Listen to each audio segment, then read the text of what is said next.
পশ্চিমবঙ্গের সীমান্তে একটা পুরনো গ্রাম, নাম গহিমডাঙ্গা। চারদিকে ঘন শালবন, দিনের আলোতেও যেখানে ভেতরে ঢুকলে অন্ধকার মনে হয়। গ্রামের মানুষ রাতে ওই শালবনের ধার মারায় না, কারণ সেখানে নাকি অদ্ভুত ছায়া ঘুরে বেড়ায়।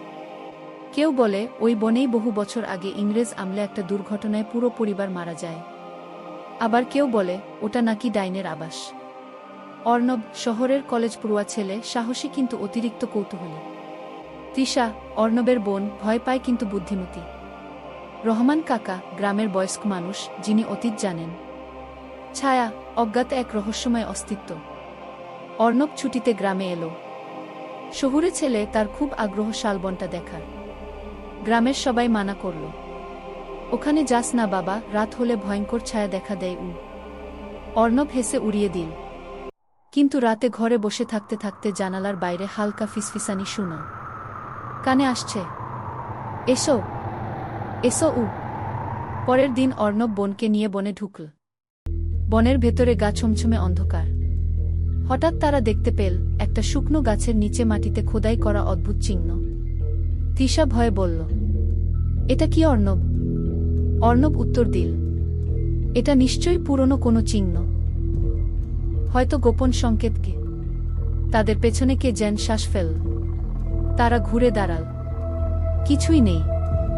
রাতে রহমান কাকা বললেন, বছর 50 আগে এখানে এক পরিবারের মৃত্যু হয়।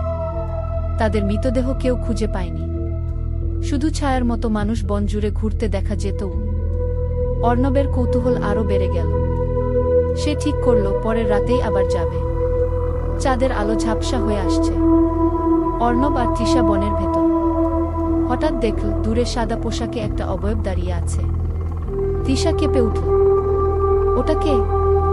অর্ণব টর্চ জ্বালাতেই অবয়বটা মিলিয়ে গেল, কিন্তু মাটিতে রক্তের মতো লাল দাগ রয়ে গেল। তারা গাছের গোড়ায় একটা পুরনো ডায়েরি পেল।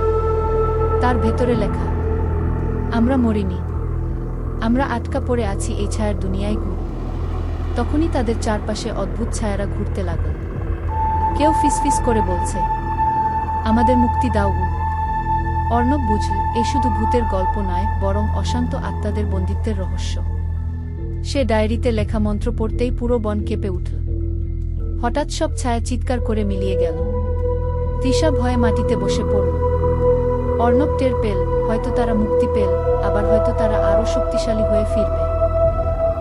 পরদিন সকালে বন যেন স্বাভাবিক, কিন্তু গ্রামের লোকজন দেখে অবাক। অর্ণবের চোখ দুটো লাল হয়ে গেছে, যেন তার ভেতরে অন্য কেউ বাস করছে। রহমান কাকা ফিসফিস করে বললেন, সব ছায়া হয়তো মুক্তি পায়নি, একটা হয়তো অর্ণবের মধ্যে ঢুকে গেছে। কি